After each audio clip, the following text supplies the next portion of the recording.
es Ruth Valero y explicaré el procedimiento de disección y ubicación anatómica de la región axilar. La axila es la región entre los músculos pectorales, escápula, brazo y pared torácica. Es una región donde pasan vasos y nervios que van desde la raíz del cuello hasta el miembro superior. Los contenidos de la región axilar son la vaina axilar, el plexo braquial, los vasos linfáticos, los ganglios linfáticos, músculos, las porciones de músculos y una cantidad considerable de tejido conjuntivo y grasa.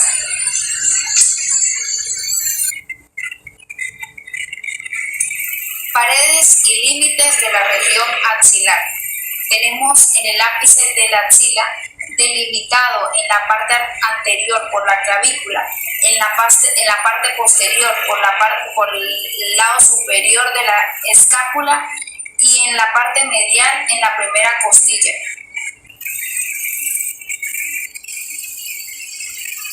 Base de la axila, piel y fascia de la axila. Pared anterior, pliegue axilar anterior, corresponde al músculo pectoral mayor, al músculo pectoral menor y a la fascia clavipectoral.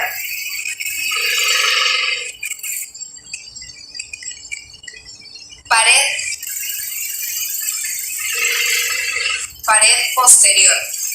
Pliegue axilar posterior comprendido por el músculo dorsal ancho y redondo mayor y el músculo subescapular que cubre la superficie anterior de la escápula.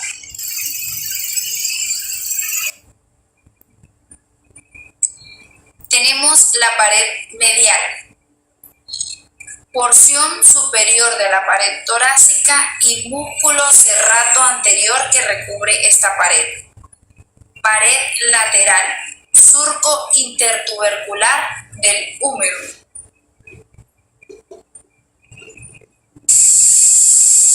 Continuamos con el procedimiento y ubicación anatómica de la región axilar.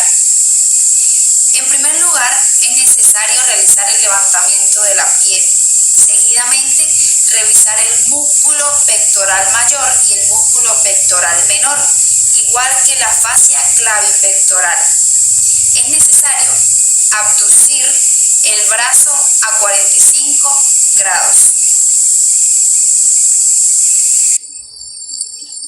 Músculos que comprenden la región axilar. En la pared posterior, los músculos que comprenden la región axilar son el redondo mayor, el dorsal ancho y el músculo subescapular. En la pared medial está formada por el músculo serrato anterior y la pared anterior comprende los músculos pectoral mayor y pectoral menor.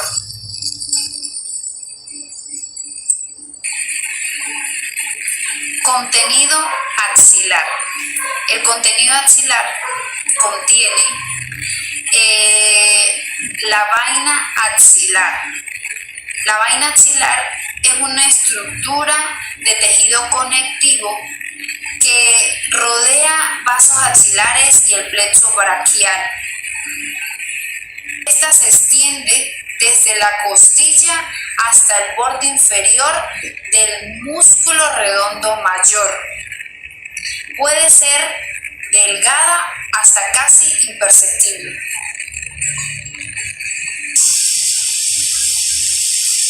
Se utilizan tijeras para abrir la superficie de la vaina axilar. Se identifica la vena axilar.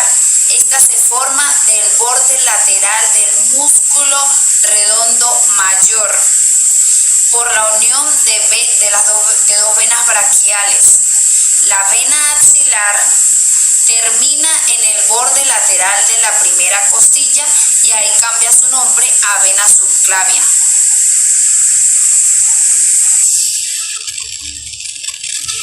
Para mejorar la disección de las arterias y nervios de la axila es necesario extirpar la vena axilar. Para extirpar la vena axilar se debe cortar donde la vena cefálica se une a la vena axilar y conservar la vena cefálica.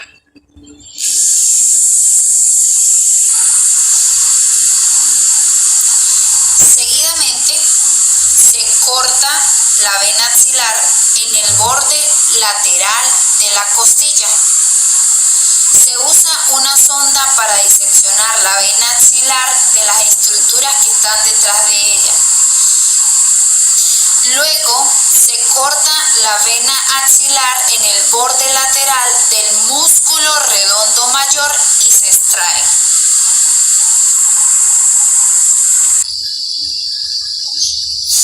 A medida que avanza la disección, hay que extraer las venas pequeñas tributarias de la vena axilar. Las arterias acompañantes se conservan y hay que tener en cuenta la presencia de ganglios linfáticos que se asocian a las venas.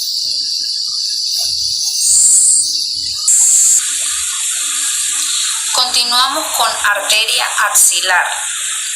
La arteria axilar comienza en el borde lateral de la primera costilla, en la continuación de la arteria subclavia. La arteria axilar termina en el borde inferior del músculo redondo mayor, que su nombre cambia a arteria braquial.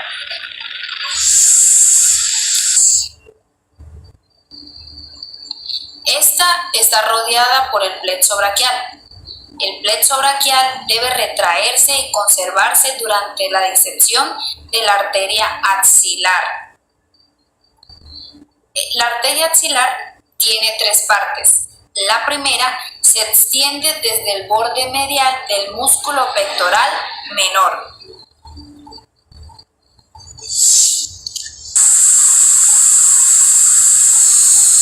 La segunda se encuentra posterior al músculo pectoral menor. La tercera se extiende desde el borde lateral del músculo pectoral menor hasta el borde inferior del músculo redondo mayor, pero este patrón puede cambiar.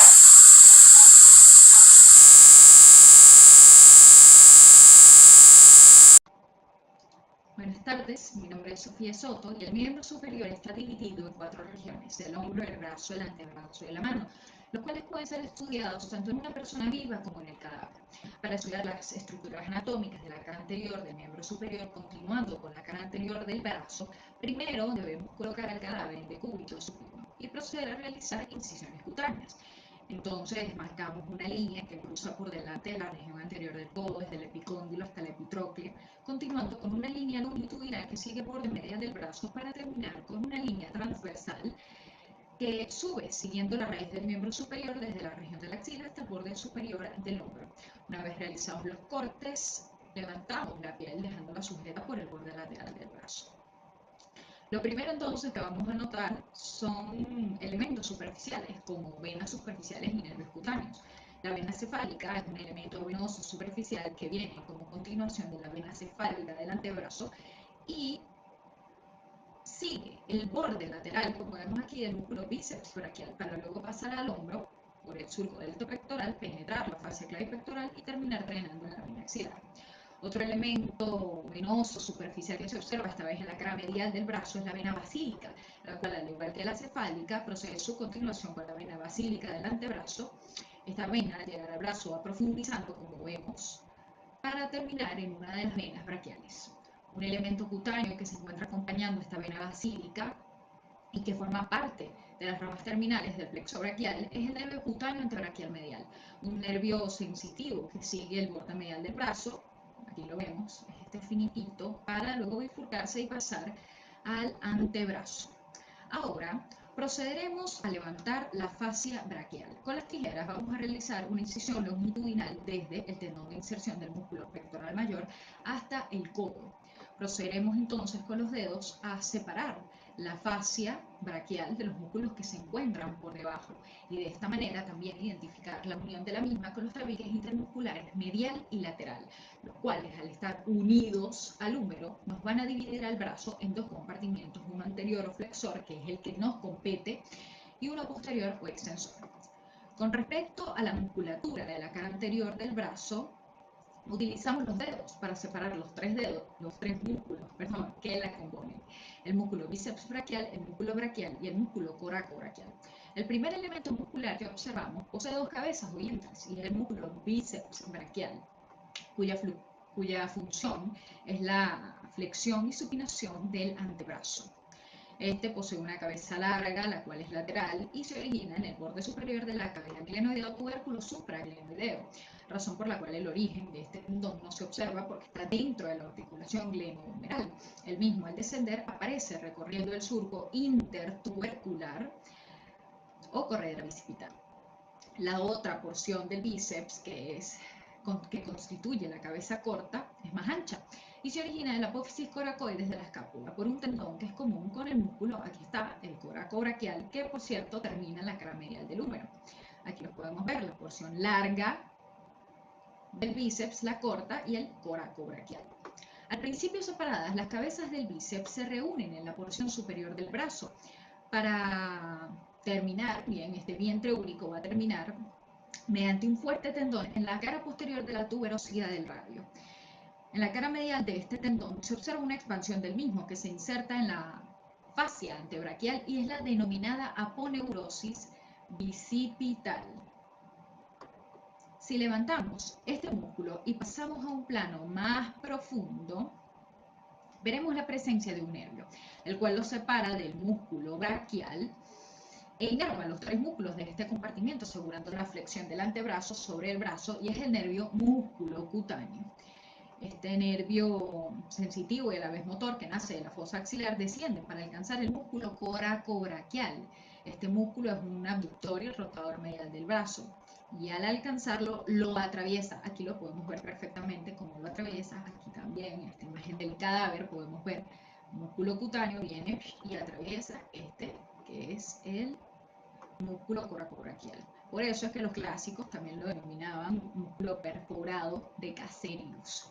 Lo atraviesa, aquí lo volvemos a ver aparecer, bien, porque él cruza el eje del brazo después de atravesar el coracobraquial de medial a lateral. Después de dar sus ramitas musculares, aparece superficialmente lateral al bíceps por encima de la fosa cubital con su rama cutánea, que es el nervio cutáneo antebraquial lateral, en donde se relaciona con la vena cefálica, que ya hablamos de ella, y va a terminar en los planos subcutáneos del antebrazo.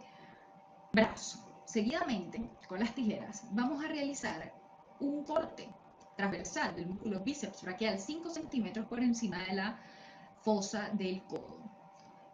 Doblamos el músculo en sentido proximalista respectivamente, así más o menos se vería. Ojo, cuidando, eso es importante, de no cortar el nervio músculo cutáneo que se encuentra justo por debajo. Y observamos el músculo braquial, el cual es profundo al bíceps, es más ancho y se origina en el labio inferior de la tuberosidad deltoidea, la cara anterior del húmero, y va a terminar en la apófisis coronoides del cúbito. El músculo braquial flexiona el antebrazo. Otro elemento nervioso con función motora y sensitiva que se visualiza es el nervio mediano, el cual se encuentra medialmente, aquí lo vemos, aquí, el cual se encuentra medialmente al bíceps, que es un músculo satélite, y aplicado al músculo braquial. El nervio mediano acompaña a la arteria braquial, aquí lo podemos visualizar mejor, acompaña a la arteria braquial y la cruza en X, de lateral a medial, le pasa por delante y eso aquí lo podemos ver perfectamente. Esta arteria, bien, la humeral o braquial, es la continuación de la arteria axilar cuando ésta llega al borde inferior del músculo pectoral mayor, más o menos a este nivel. Ella desciende en sentido vertical en la parte anteromedial del brazo y en la fosa del codo se bifurca en arterias radial y cubital. Va acompañada, como podemos ver, por sus correspondientes venas braquiales, observándose también en alguna de ellas el drenaje de la vena basílica, como aquí. Esta es la vena basílica, aquí la cortaron, y estas son las venas braquiales. Se observa cómo drena en una de ellas.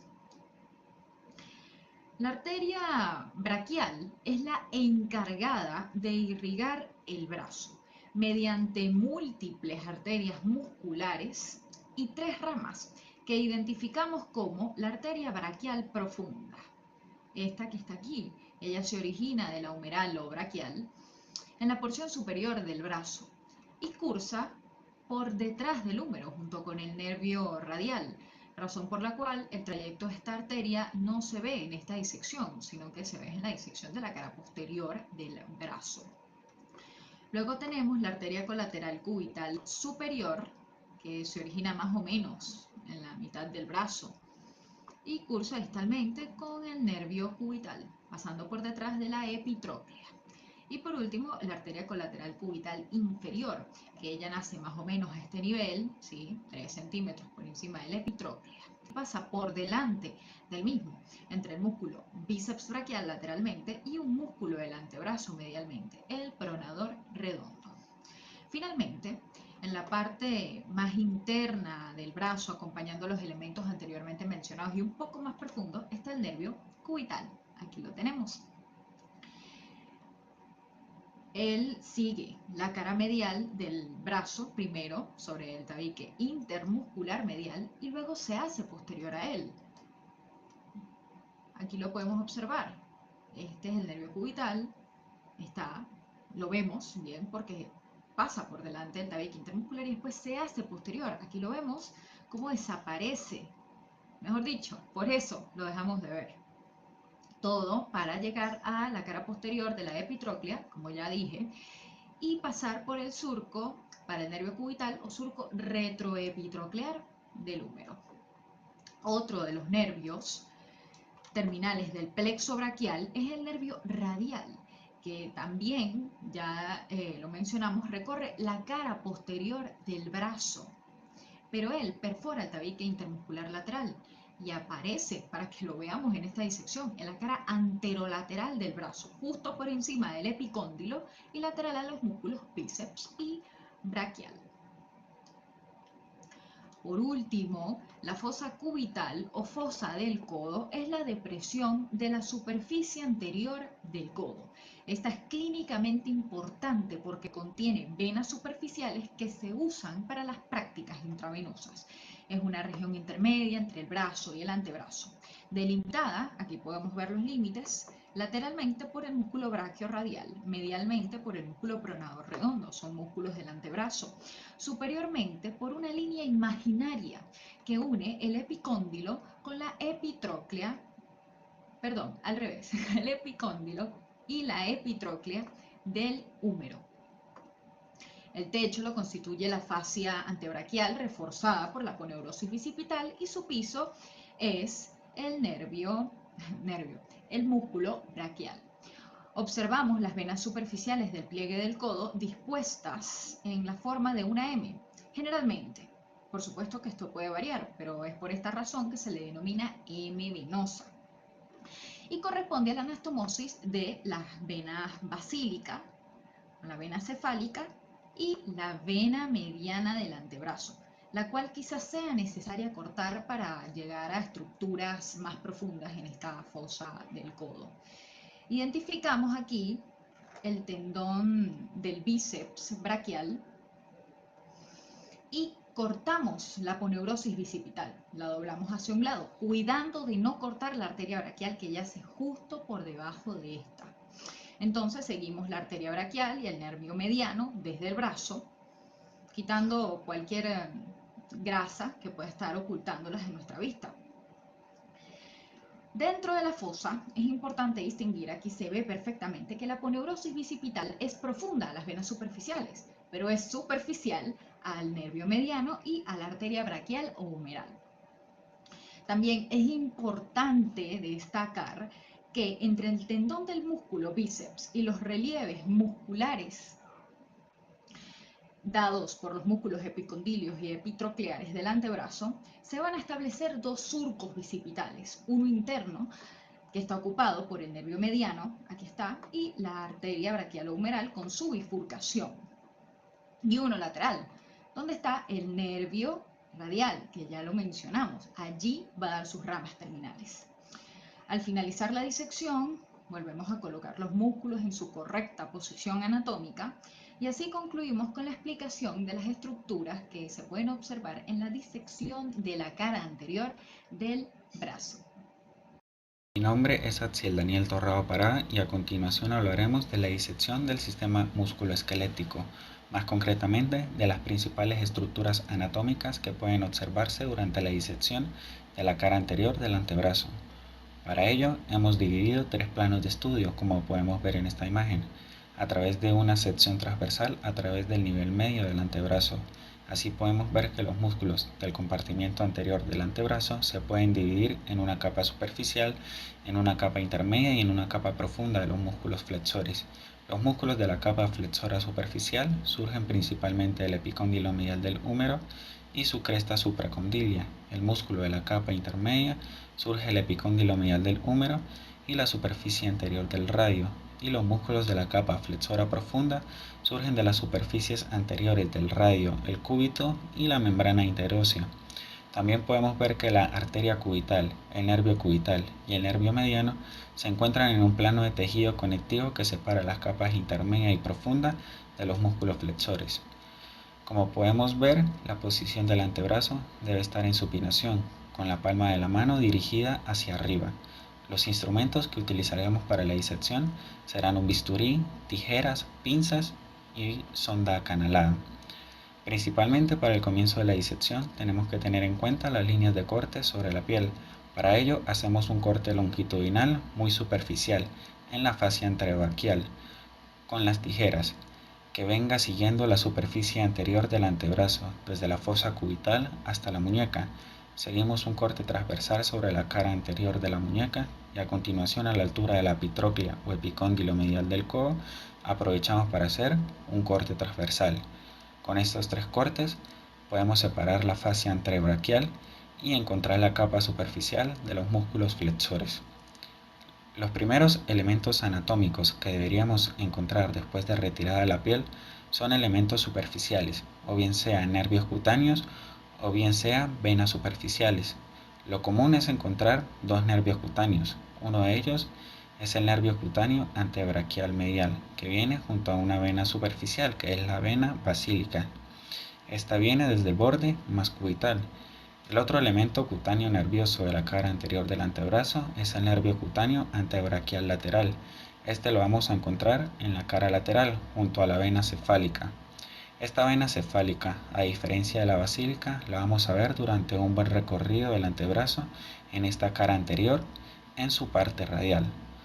Lo usual es que estas venas, cefálica y basílica, emitan venas que conecten a ambas entre sí en la zona central de la cara anterior del codo. Estas conexiones aparecerán en forma de vena oblicua, que se dirige desde la cefálica a la basílica. Esta vendría siendo la vena mediana del codo. Una vez identificados los elementos cutáneos superficiales, podemos pasar al compartimiento muscular superficial. Hay cuatro músculos en la capa superficial: el pronador redondo, el flexor radial del carpo, el palmar largo y el flexor cubital del carpo.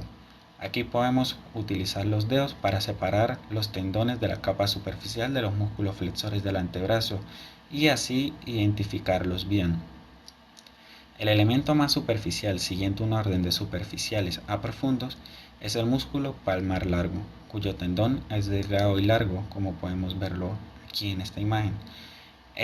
Cuando lo seguimos distalmente, vemos que termina sobre el elemento fibroso, que es la aponeurosis palmar, y este se inserta en el epicóndilo medial del húmero. Este músculo en ocasiones podría faltar, pero lo habitual es que esté presente con mayor o menor desarrollo. A nivel del epicóndilo medial o epitróclea, como observamos aquí en esta imagen, vemos que la musculatura aparece cubierta por una especie de aponeurosis de forma triangular. Esta corresponde a una aponeurosis que viene del músculo bíceps braquial, que es la aponeurosis bicipital. Lateral al tendón del músculo palmar largo nos aparece otro tendón en la parte distal de la cara anterior del antebrazo, este más grueso y con el vientre muscular más desarrollado. Este es el músculo flexor radial del carpo. Este se dirigirá hacia esa inserción común en el epicóndilo medial del húmero.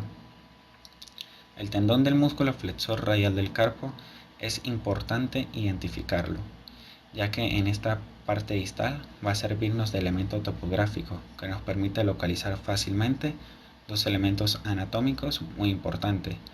Por su parte lateral o radial aparece la arteria radial, justamente en este espacio topográfico denominado como canal del pulso. En el canal del pulso está delimitado por el tendón del músculo braquiorradial y el tendón del músculo flexor radial del carpo. Y por el borde cubital o medial encontramos otro elemento muy importante, que es el nervio mediano. Este nervio mediano va a pasar junto con el resto de elementos tendinosos por el túnel carpiano. Es el único elemento no tendinoso que va a pasar por dicho túnel, y cuando éste se estrecha por diversos motivos, este es el elemento que más sufrirá ese estrechamiento del espacio, dando como consecuencia el denominado síndrome del túnel carpiano por compresión del nervio mediano. Otro músculo de la capa superficial del antebrazo es el pronador redondo.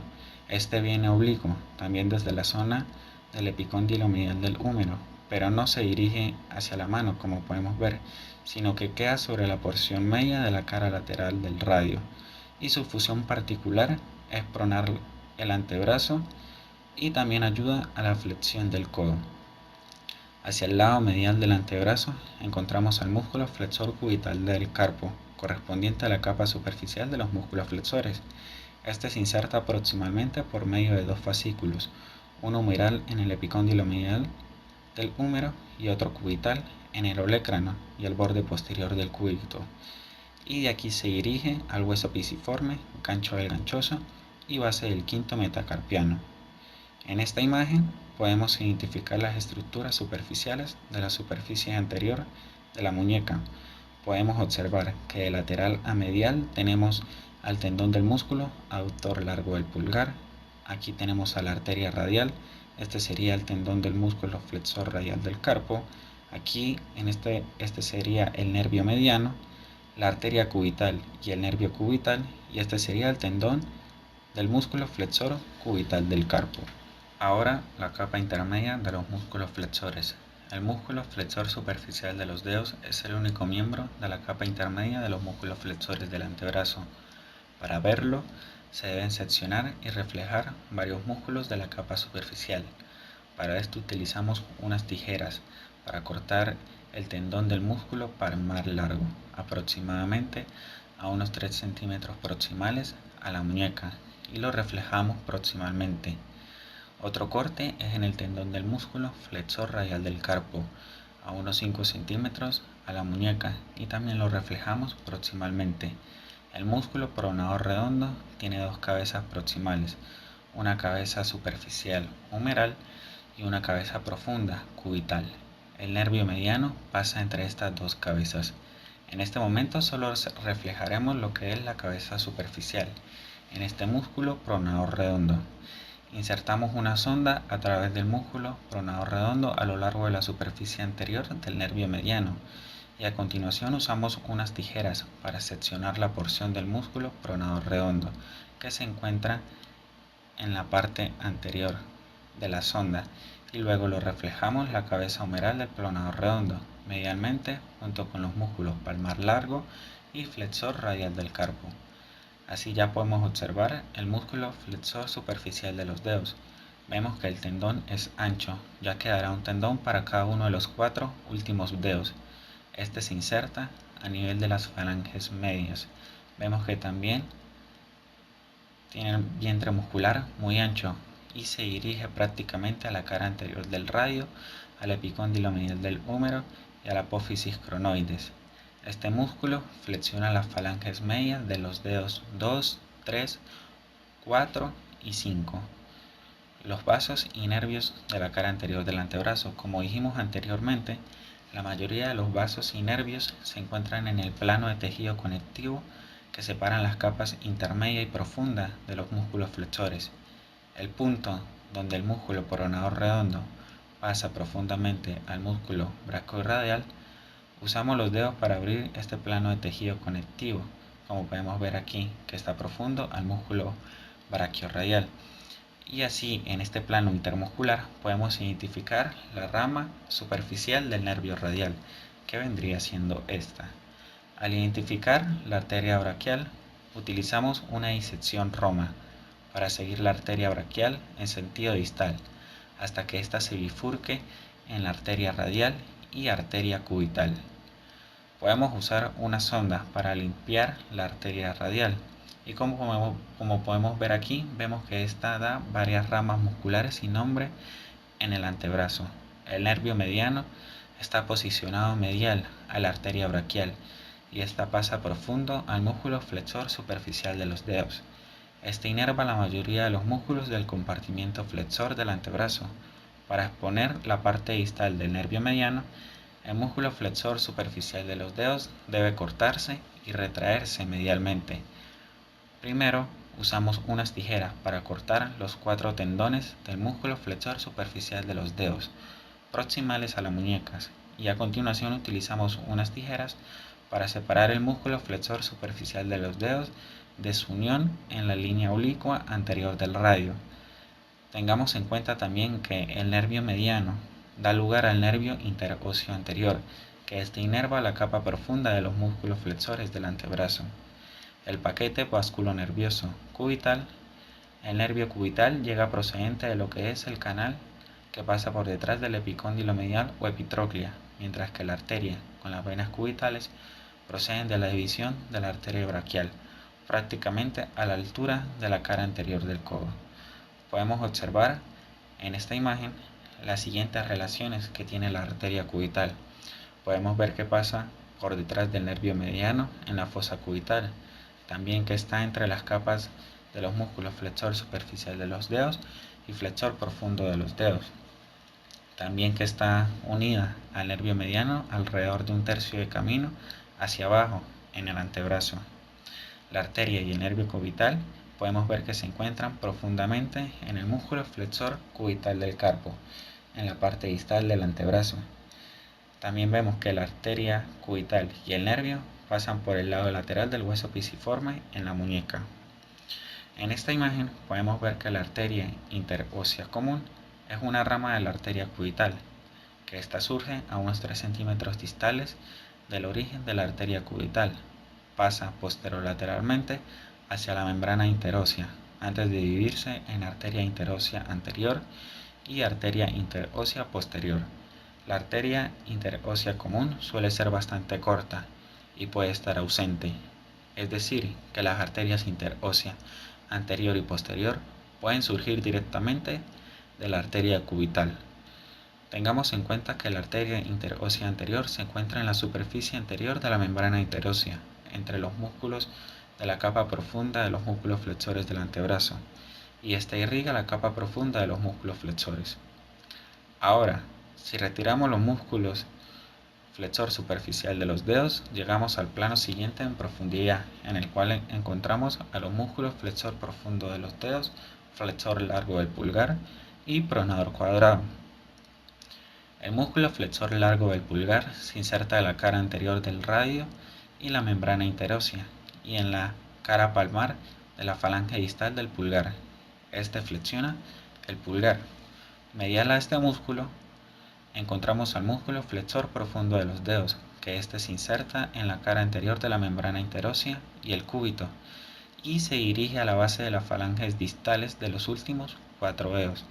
Tengamos en cuenta que el músculo flexor profundo de los dedos tiene 2 nervios motores. La mitad lateral del músculo está inervada por el nervio mediano y la mitad medial está inervada por el nervio cubital. En la porción distal encontramos a lo que es el músculo pronador cuadrado. Las fibras del músculo pronador cuadrado se extienden transversalmente desde el cúbito hasta el radio. El músculo pronador cuadrado prona lo que sería la mano. Aquí la arteria interósea anterior y el nervio pasan profundo al músculo pronador cuadrado, es decir, entre el músculo pronador cuadrado y la membrana interósea. Ya una vez terminada la disección, volvemos a colocar los músculos flexores en sus posiciones anatómicas correctamente, teniendo cuidado de alinear correctamente los tendones cortados. Muchas gracias. Buenas tardes, mi nombre es Estefano Serio y hoy les voy a hablar sobre la palma de la mano, qué pasos hay que seguir para su disección y su anatomía. Primero que todo tenemos que marcar las líneas de corte, siguiendo el borde medial o cubital, pasando por el pliegue digitopalmar, también por el borde anterior de la muñeca y por último por el borde radial hasta el pliegue digitopalmar del primer dedo. De manera que al seccionar, solo quede sin seccionar el pliegue entre el primer y segundo dedo y hacia allá llevaremos la piel. Lo primero que nos vamos a encontrar es con la parte más superficial del interior de la palma de la mano, la cual se divide en tres compartimentos. El compartimento central, que tiene una aponeurosis muy parecida a la aponeurosis plantar, la cual llamaremos aponeurosis palmar. El compartimento medial, que contiene todos los elementos del quinto dedo, la masa hipotenar, y contiene también, veremos, un pequeño músculo que se inserta en la aponeurosis palmar, el cual llamaremos el palmar corto. El compartimento lateral, que contiene todos los elementos del primer dedo, la masa tenar. Elementos vasculares. Primero que todo tendremos que, para proseguir, seccionar la aponeurosis palmar desde su punto más distal y llevarlo hacia proximal. Con eso nos llevaremos también el palmar corto. Ahí queda descubierto el arco palmar superficial, el cual queda ubicado por el recorrido del canal de Guyon. En él podemos ver la arteria cubital, podemos ver la arteria radial, las arterias digitales comunes, las cuales avanzan hacia los dedos para convertirse en arterias digitales propias. Los elementos nerviosos. Podemos ver que los elementos nerviosos siguen el recorrido de las arterias hacia los dedos. El nervio cubital toma ambas caras del quinto dedo y el borde cubital del cuarto dedo. Y el nervio mediano toma el borde radial del cuarto dedo y por ambas caras el tercero, el segundo y el primer dedo. Elementos musculares y tendinosos. ¿Qué tejidos nos encontraremos aquí? Lo primero que todo nos encontraremos los músculos lumbricales, que se insertan en el tendón correspondiente. Luego veremos los flexores superficiales de los dedos, el flexor profundo de los dedos, también llamados tendón perforado y tendón perforante. En el compartimento medial podemos ver el separador o abductor, el flexor corto y el oponente del quinto dedo. En el compartimento radial podemos ver el abductor corto y el fascículo superficial del flexor corto del primer dedo, los cuales debemos seccionar desde proximal y llevarlos a distal para poder ver en el fondo el fascículo profundo del flexor corto y el oponente del primer dedo. Apartando un poco el tendón del flexor largo del primer dedo, también podemos ver el fascículo oblicuo del aproximador del primer dedo y más adentro su fascículo transverso. Seguimos profundizando. Para seguir profundizando tenemos que seccionar el flexor superficial, el flexor profundo de cada dedo con sus paquetes vasculonerviosos.